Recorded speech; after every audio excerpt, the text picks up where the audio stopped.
Welcome to the Big Stick Organization's own Square Deal radio series. I'm your host, Henry McCarthy, and this is my co-host, Kay. How you doing, Kay? I'm doing A-okay. So I decided to try something new this time. Instead of looking at articles just from Bing, I would also like to look at articles from Fox News as well, so we can also get some both sides of the spectrum. Certainly. So I've got first article here. California to ban the sale of new gasoline cars. What do you think about that? Well, to be honest with you, I have no intention of ever buying a new car, but if I did, I'd probably want it to be gasoline because I'm not rich and I probably will never be rich. I'm very curious as how that'll work. Since not everyone can afford an electric car. Well, there's quite a simple solution to this. They start shipping all the old trash cars from neighboring states and ship them in there. It's kind of, I mean, that's the only idea I could possibly think of is just having them shipped in, because I mean, gas cars will always be needed. There's no electrifying everything. There's no way that electric cars have become affordable enough for the vast majority of Americans to buy. Not to mention, it's California, such a massive state. If you've got a friend on the border with Oregon, or Oregon, and you're way down near the Mexican border, how are you going to drive up to see your friend? Are you just going to Greyhound it? Because as somebody who has ridden on the public transportation systems, I must say, I would not want to do that. I try to avoid buses as much as I can because they are not very enjoyable. So, and electric cars, you would have to have so many recharge stations, and some parts of California are such long stretches of farmland. I mean, you could just break down or run out of power. I mean. So let me just read a brief summary of the article here. Sure. So the California regulators on Thursday will vote to put in place a sweeping plan to restrict and ultimately ban the sale of gasoline-powered cars. State officials said a move that the state's governor described as the beginning of the end for the internal combustion engine. Well, I mean, as science fiction as that sounds, it actually reminds me. Have you ever seen the film I, Robot? No, but I've heard of it. Isn't it kind of like the game Detroit Become Human? It's similar, not as complex, but anyways, there's a scene in it when because the cars in it, they flip around and tumble and stuff when they get in wrecks, but they don't actually explode because they're electric and all that. And and the Will Smith, he's got a retro bike, and it's like, it's an advertisement for a brand new bike that just came out, like when the movie came out. But anyways, he gets on the bike and he revs it up, and the woman says, "I'm not getting on that bike. It still uses gas." So when you said that, that's what it reminded me of. Very science fiction, but I don't think you can get rid of a gasoline vehicle. Then again, they said that about horses and carriages, so I could be wrong. Well, I mean, in order to have something, look at Henry Ford's Model T. He had to have that, affordable for everyone, so that cars would really take off in America. Well, I mean, you can't have you can't mass produce electric cars for everybody because the technology is nowhere near affordable yet. Just like many other, climate change stuff like windmills, solar panels, etc. Well, I mean, I was doing some thinking while you're saying that, and I actually thought of the ultimate solution. You know what? Why buy electric cars? They simply said no gas. Why not just use horse and cart like the Amish? I mean, the horse has longer range than the electric car. It's uses biodegradable fuel, and waste. Its exhaust is completely biodegradable. It's actually healthy for the environment, if you know what I mean. And when it does pass away or goes out of service, you don't have to take it to a junkyard. You can actually donate it to a compost area for it to become, flower beds. So actually, California might be going in the right direction. Just turn it back into the Wild West. I mean, this is like the problem with, climate change initiatives. We're spending billions and billions, as the government is, on climate change bills and whatnot when the technology is nowhere near applicable or affordable. Certainly. Yeah, as you said, I'm very on board with you on that. Until there's an affordable electric car, something like this is fantasy. It really is. Unless you're going back to walking everywhere or horse and carriage, you can't phase out a gas automobile. It has to be affordable. So, it's like, why can't we just have a windmill in everyone's backyard? Well, that would kill tons of birds. It's too big. Solar panels. I mean, There's not enough everybody power. wants them. Well, I mean, you go into a stormy season, you're trapped in your house. For the windmill, they are so much cost to not only build but to maintenance that if something breaks down, you're done for. Um, and yeah, as far as solar panels, it's just bad, cloudy season, and you don't get enough power for your automobile. Uh, it's just you really need to have a Model T style. I like that idea. Have a Model T style electric car that's really cost effective, maybe just a hybrid, and sell it to the populace at the same price as a gas car, and there you go. That people will buy. I would buy that personally. Because at my work, there's Tesla charging station, well not Tesla, just general purpose electric car charging stations next to my work. I'd never have to pay for gas again if I had a electric car, but I just can't afford it. Yeah, that's why I have like a love-hate relationship with electric cars. I mean, it's a part of that, climate change agenda bullcrap. But at the same time, if done right, it could, help cut our dependence on like Arab oil. Oh goodness, can't wait for that. Let the Syrians be the Syrians. Speaking of, didn't you have an article on that? Yes. Here's one that says the U.S. carries out airstrikes in Syria. Now, this is the first time I've heard of such a thing. Well, I've heard of it, but not this particular instance. So I'd have to scroll down and read a bit more about it. certainly. Yeah, I mean that was the first bump on the Biden bus ride. There was missile strikes with Syria, but yeah, war in the Middle East, and the Syrian civil war has been going on for quite a bit now. Not quite as much as the Somalian one, but it's been destabilized for a while between Baathists and ISIS and everyone. The Russians are in there, we're in there, the Palestinians are in there, everybody. It's everyone trying to cut out a piece of pie for themselves, Well, I mean, quite simply, every organization either wants part of it or owes a debt and is getting called in. And ISIS already took Iraq practically. I mean, ISIS is just a complete hive in Iraq. So now they're just moving on to Syria. They're just going along the train to take out pan-Arab nation after pan-Arab nation. And, well, yeah, I mean, they've seized Libya, haven't they, as well? Well, a lot of Libya. ISIS never truly wins, but they get close. And that's just because it says here, they're chaos. That it doesn't really tell me a lot, this article. It says the U.S. military carried out airstrikes in eastern Syria, targeting areas used by Iranian-backed militias. Iranian-backed militias almost always refers to ISIS, simply on the grounds of it's the home of ISIS. Started with the Islamic Revolution in 1979, and really hasn't stopped since. Iran would be the only nation that it's actually succeeded in to completely take over a regime. And that's also why the Saudis hate the Iranians so much is, the Iranians want to spread to every nation they can get their hands on. So I would say if we're going to airstrike anybody, it might as well be them. They have caused quite a bit of problems for us, especially in places like Fallujah. Yeah, I know that we killed their leader, 2 years ago?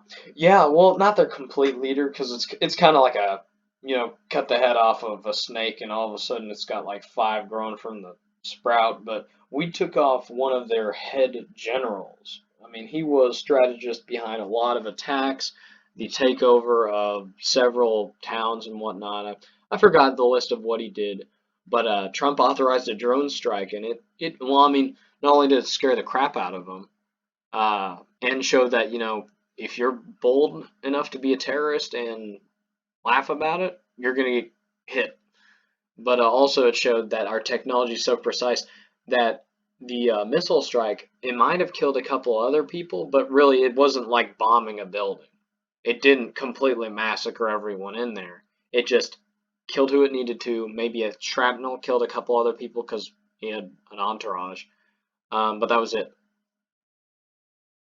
Pretty clean, and overall, I think that that sort of thing is the best way to deal with conflicts because you're not getting the civilian casualties involved. So, cut the conversation short, but we gotta change topics. Certainly.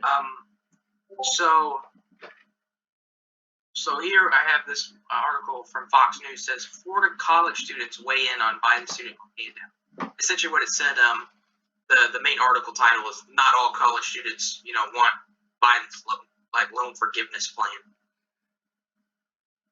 I mean, and I can definitely corroborate as a college student myself. I mean, I didn't take out a student loan. Yeah, that's a lot of it. Is we're all paying taxes for college students to get their student loans forgiven. Well, I mean, it's like it's I hate to say it, but it's flat up level of socialism. Well, here's a little tale from the days of East and West Germany. East and West Germany reunified, the wall got torn down, and I've got a story from my dad who was stationed over there in the U.S. military, and he said he was over there, and the East German workers one day were sitting around, their construction workers were sitting around a house, and they weren't doing anything, they were sipping on beers, just sitting around, and the West German workers were yelling at him. And he asked his translator friend, he was like, what are they saying? And apparently these East German workers, they were getting paid by the hour. And the foreman used to, well, they used to be paid by the hour. And the foreman used to order the nails for them. But this time there was no foreman. And so they didn't order the nails, they just sat around all day and expected to get paid, essentially. But what ended up happening was they were not informed that they were no longer being paid by the hour, and they weren't getting paid at all because of their own laziness. This is the sort of thing that I'm thinking of, is who's going to bother to earn a scholarship when they're free? There's no incentive. I mean, you can work as hard as you can. You can end up earning $200,000 worth of scholarships. Well, loan forgiveness plan. You're done. What if somebody takes out a loan that's actually further than their college that has like leftovers? Some weird freak accident happens and it gets forgiven. Do they just get free money? I mean, essentially. I mean, it's a bit of a joke in my personal opinion. It's laughable that people would just get away with this. People like you that have worked hard to get to college and worked hard to get where you are, that makes me mad that, you're essentially getting robbed. So I'd understand why. I think it's also part of a larger problem where education is way too way too overemphasized. I mean, college, everyone needs a college education these days to get a decent job, and I think that's a problem. I mean, not only we've taken most of blue collar jobs out of America and shipped them out to East Asia, and that's what's requiring all these people to go to college to get decent paying jobs. Well, I mean, there are plenty of decent paying jobs that don't require college, they require experience. But I'm noticing that nobody tells you in the education system that you can get a good job without going to college. Like, for example, I was always told you got to go to college. Minimum of 4 years. If you got to take out a loan, take out a loan. You'll pay it off with your new job. And I did some research, and I found out the Postal Service will pay you $25 per hour for a deliveryman. No college, no nothing, just straight out of high school.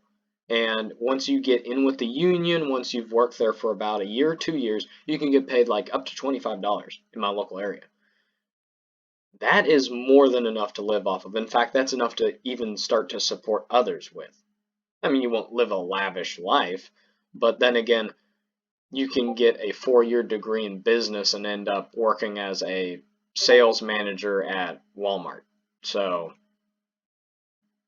this sort of Yeah, emphasis on like you were saying, like you were always told that you had to go to college or you're doomed. So that's essentially creating a death loop. Like you're telling people to go to college. It's extremely expensive. They're forced to take out these loans. Some of them are, and it just creates a death loop where people are getting in debt uh, to go to college when they don't really need to. Well, certainly. And I even noticed, I know something, everybody's talking about going to college. And then um, in my local town, in my local school, there was a certain emphasis, and this is what I always compare to the college thing. There's an emphasis on HVAC early on, freshman and sophomore year. HVAC, you've got to go to a trade school and get HVAC. Everybody's going to college, go to a trade school, get an HVAC, work on heating, ventilation and cooling, well, air conditioning. Uh, get that trade. And I thought to myself, okay, so almost every guy in my class wants to be HVAC now. If everyone has the capability to do HVAC, how many people do you need doing this job? This simple, well, not simple, it's a very difficult task, but if everyone knows how to do it, you're not going to be making a fortune like they're telling you will. You're not going to be you're not going to be special, you're going to be competing, you're going to be making less than the plumbers will, for Pete's sake. And then again, they do deserve it, but you'll be making less than other trades because it's so emphasized. And then I thought, well, it's just the same thing with college. If everybody has a business degree, it's not worth anything. I mean, yeah, like I know, yeah, everyone gets like degrees and they're getting less and less valuable because everyone's got them. So I mean, there was once a time where it was rare to go to college, and that. Well, Uh, I mean, my grandfather, he's a pharmacist, genius, brilliant. He went to college for 2 years. Now his wife, my grandmother, passed away, rest in peace. But my grandmother, she got a bachelor's degree, and he it is hilarious. Whenever you talk to him about it, he will always brag that she put in the extra effort and got that great bachelor's degree. Because back then, getting a bachelor's degree was like getting a PhD. I mean, nobody really went to that much effort to get a degree. And nowadays, a bachelor's degree, well, that's the minimum. If you get an associate's degree, that's just the start. You got to build on that. No, nobody gets 2 years of college and walks away these days. It's well, Another thing that's problematic is that you have like a social devalue of like what we consider grunt jobs like janitor, oh Walmart yeah, employee. I mean, there's without them we're doomed. But yet they're seen as not very prestigious jobs. well, Like, I mean, oh, I work at Walmart. yeah. I mean, people really brag, I work security, and they really think that's something. And then I'm like, well, the Walmart manager, he gets paid almost double that I do. But, that isn't really appreciated because people don't think of it as a career path. They just see it as a job. No benefits, no real anything. You're just working. But, yeah, if nobody wants to work, then you start losing the job. I mean, my local Dairy Queen, they are paying $17 an hour. That is more than our 911 dispatchers and sheriff's department folks get paid. I kid you not. That is It's literally. also worthy to mention that like, many of these colleges also have many things that could brainwash people, and that most of them are very left leaning, and that you go there, you get a ton of propaganda shoved down your throat, and you're paying all this money just for that. Oh, yeah. Then again, that's not terribly new. I mean, when my mother went in the 80s, it was the same way. But it doesn't make it any of a better issue. It just, kind of makes it more depressing that college has to be political. That there has to be an agenda pushed at all. You know, even if it's in a conservative area and they're, pushing a conservative agenda, why? Why push any agenda? It's college. You're there to learn, not to be, you know, not to be taught about somebody's worldview, but to be taught objective fact. You're not not paying for propaganda with professor whatever. It's just as much as you pay, you deserve more. That's all. That's always like something I've had a problem with too. Is that you have like you have these people go to college, they become quote unquote educated, aka brainwashed, and there's like this perception going around that all leftists are they're educated, big brain, like that one image of the guy with the super like the mega mind. Yeah. I mean, that's what like Markiplier. intellectualism is. Well, yeah. I mean, it's part of, honestly, what I'd say is a genius idea on the left, and bravo for that. They have taken over the education system to the point where if you go against the education system, then you sound like an idiot because, it's the education system. So, yeah, it's a very poor situation, I'd personally say. But it can't really be helped at this point because they're so embedded into it that no, I mean, the conservative professors that you're going to get are, pretty old-fashioned, and they're leaving or passing away or resigning or whatever. And, all the new ones, well, they've been brainwashed, so there you go. Just a poor situation. It's also right wingers are also portrayed as like in popular cultures being dumb hillbillies from the south, and that they don't know anything about geography, they don't know anything about foreign countries, and that that's the kind of person that the left thinks votes for Trump. Yeah, I'll be honest with you. I've got a friend whose sister is just not. I mean, book smart, gets all A's. She's a conservative, but she will say the most just not smart. Like, how many stars are on the flag? 49, 48. Well, back in the 1930s maybe.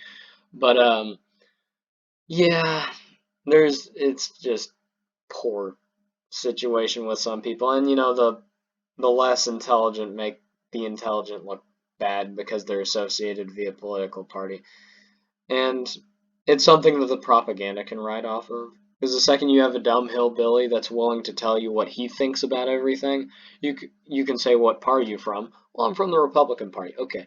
But if you see a dumb hillbilly who says he's Democrat, or a very overly loud blank member who's a Democrat making a fool of themselves, well, if you're a liberal or leftist leaning media station, you never want to record that because, I mean, that just kind of makes you look dumb.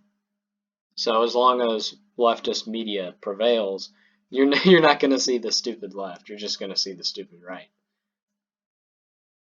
So next, I have an article that also involves handouts. It says Biden says Black Hispanic student loan borrowers quote don't own their homes end quote while touting $300 billion handout. Oh my gosh. Oh, my kids are going to suffer if I have any. I honestly don't know if I want to at this point. Oh gosh. That's well, that's what we're here to fix. 300 billion. As if the 200 something that we gave to the Ukraine wasn't bad enough. Oh gosh. That's just the pattern with this administration. Spend, spend, spend, spend. We don't have the money to spend. I mean the Chinese are laughing because we're the only thing that's going to save them from complete economic collapse right now. I mean, you see what's going on right now. Their banks are getting a run on. The banks are slipping into Great Depression, and you know what they're doing? They're calling their debts so they can escape their Great Depression that would be going on right now. So this is what happens when you liberal idealist idiots run a country. Let's throw some money here. Let's throw some money there. Let's throw some money everywhere. Everyone gets money. Well, it doesn't work like that. I might as well elect Oprah Winfrey. She did joke about running, and I'm starting to think she would be better than Joe Biden. Because at least she does it with a smile, instead of with a grimace and a creepy hand on some poor kid's head. You see At that? least Where he's she won't massaging the girl's crap hair? herself when she goes to the Vatican. What? At least she won't crap herself when she goes to the Vatican. Oh, gosh. Oh man, you see that the other day? He went to Israel and he started off saying, "We will honor the memory of we will honor the Holocaust." And I just and of course He the said Israel that? yes in Israel, because he was trying to say that we'll honor the memory of those that died in the Holocaust, because I think it was for the anniversary of some camp being shut down or whatever. It was a few months back, but he said something along the lines of "We will honor the Holocaust," and Oh my the Israeli gosh. and there's an Israeli Defense Force member that just looks up at him, just this casual like side eye of, this gun's loaded, right? I mean, he's just making a fool of himself. And of course, Israel does need our economic help now more than ever because, Iran has nukes. But nonetheless, it's just kind of a, really, Joe Biden, you're gonna just do that to the Israelis? They are one of our, I would say, one of our greatest allies, especially in the Middle East. If we have a Alamo, it would be Israel. So I just, wow, we must honor the I mean, Holocaust. Israel did well to hold its own in the 6 Day War. And Yom Kippur is the only time that they started to falter. And even then, that's just because they lost Golan Heights and couldn't take it back, and their aircraft were getting shot down left and right because, well, OSA systems kicked butt. But, yeah, the Israelis, they've got possibly one of the best offensive armies. Main thing is, population-wise, they can't. Simply put, they can't population-wise. Even with mobilizing every man, woman, and child, they still fall short of a lot of military. So I know they have like everyone has to serve in the military. And I don't well, blame them for that because they're quite literally surrounded. yeah, well, it's like Brazil does the same thing, Russia does the same thing, China does the same thing, Korea does the same thing. Well, South Korea, anyways, no, and North, obviously. Where you got to serve for 2 to 4 years, and you're like for the rest of your life until you turn like 50 year reserves. So if there's a war, you can get called up to fight. Um, and so there's a very big fighting culture in Israel, which is yet another reason why they perform so well in wars. Is they're very strong fighting people. They love to fight. They're like us Americans. They love a good fight. Unfortunately, the Arabs like a good fight too, so you gotta stay safe over there. My friend was a uh, Polish Jew, and he went over there to serve on the border wall during 1982 Lebanese War. He's got a bunch of fun stories. He knew all the different head wrappings and all the different Arabic dialects, and so when he went over there, he was kind of their translator, so he could tell straight off the bat who they were dealing with. Because, you're dealing with Lebanese, Palestinians, Syrians, Iraqis, Jordanians. You're dealing with all sorts of people that just volunteered for the war. Kind of like the Ukraine, where you just got people from all over. And he'd be able to identify them. So, anyway, back on topic. I veered way off there. I'm sorry about that. Yeah, so kind of pivoting back to the student loan thing, I have like the Black Hispanic student thing, the article. So this text says during his sales pitch to the American people, Biden listed how outstanding student loans have become a financial burden, stressing the impact it has on minorities. It has an impact on everyone, but Yeah, sure. Doesn't matter what the color of my skin is. Debt is debt. Yeah. Yeah. Now, granted, a lot of minorities have been shunned historically to the point where they kind of have their own areas. Like, the segregation ended up with the creation of the hood or whatever. Segregation did kind of lead to that, and so I do feel bad about that, and I definitely think that the way we treated the Native Americans was completely unacceptable.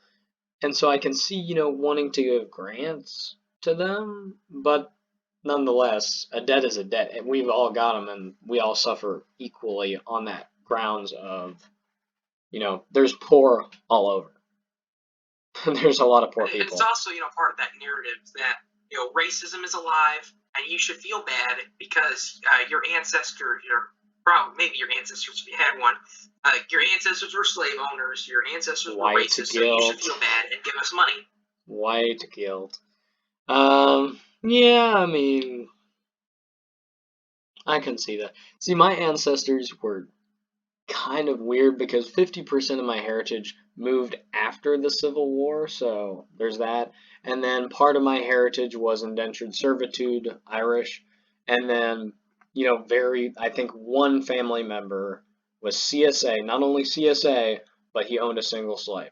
So if I was asked to pay reparations, I probably would pay a little bit, but I'd also ask for reparation because the whole indentured servitude Irishman thing. So, give I and mean, get. I wouldn't pay Jack because I'm not liable for what my ancestors did. No one Well, is. no, no, no, no, no. See, I give them $50 for the slave owner, and then I get $150 from all my Irish ancestry because I only have one slave owner, but I have a lot of Irish. See, I can turn a profit off of this, and a lot of the times when I see people really going for this from the local populace, most people see it as stupid, but the people that I see going for that are all people that are thinking that they can make a profit off of it. Let's just hope that the idea of reparations just stays in the idealism catalog. Like the whole Yeah. defund the police thing. Well, That's just something everyone chanted, but no one actually wanted to do. I mean, well, defund the police actually worked here. Well, it didn't work, but it did go through here in Kentucky. We defunded our police heavily, hence why a sheriff's office gets paid $15 an hour, which is the exact same, which is the exact same that I make as a security guard at the Children's Museum. And these guys are getting in shootouts and dying, and I'm getting, in arguments with homeless people that they have to get off the benches in the back. So, yeah, defund the police was not a good idea. And neither is reparations. Yeah. So let's just hope that it stays there and that no one's just going to try to implement it. Yeah, I mean, it is government taxable dollars, so the government will always opt for it. But I doubt the people will ever actually opt for it because everybody's fine for social equality until you got to pay up. Yeah. Well, anyways, I think we're just about out of time. I'd like to thank you all for watching, and Yep, I'd yep. like to ask you if you feel so compelled to subscribe and like the video, support the organization. I bid you all farewell. Have a good one, folks.